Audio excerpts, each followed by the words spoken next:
presented by Aditya Recording Studio, Machhagar, Gopalganj. सुनी भगवान जी ना दिलवे बनाई, ना रही दिल नहीं केहू दुखाई।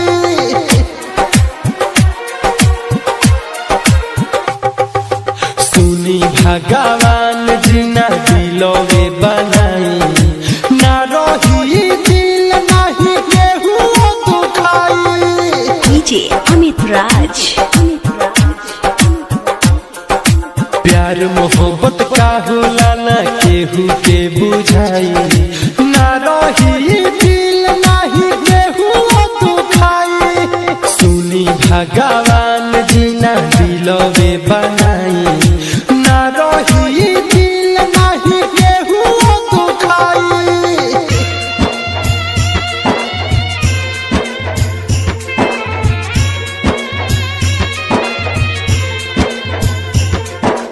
DJ Amit Raj. Talmalpur Hat.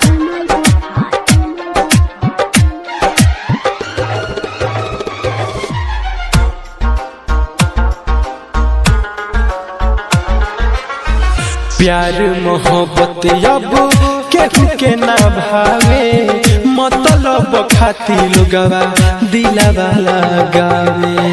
प्यार मोहब्बत अब केहू के ना भावे, मतलब खाती लोगवा दिलवा लगावे।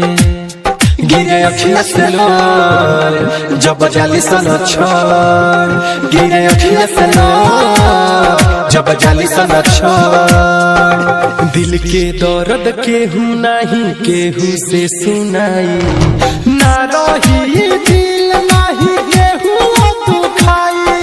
सुनी भगवान जी ना दिलवे बनाई, ना रही दिल नहीं केहू दुखाई।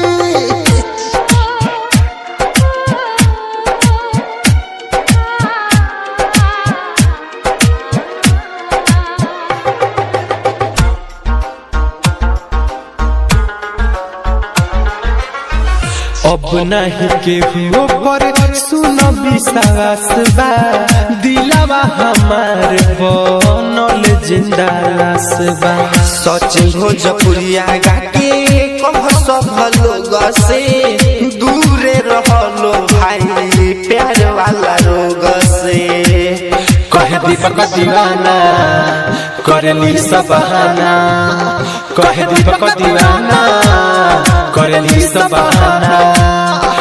से सोनत सर मिलक दिल के मिले ना दवाई, ना रही दिल नहीं केहू दुखाई। सुनी भगवान जी ना दिलवे बनाई, ना रही दिल नहीं केहू दुखाई। प्यार मोहब्बत का होला ना केहू के बुझाई,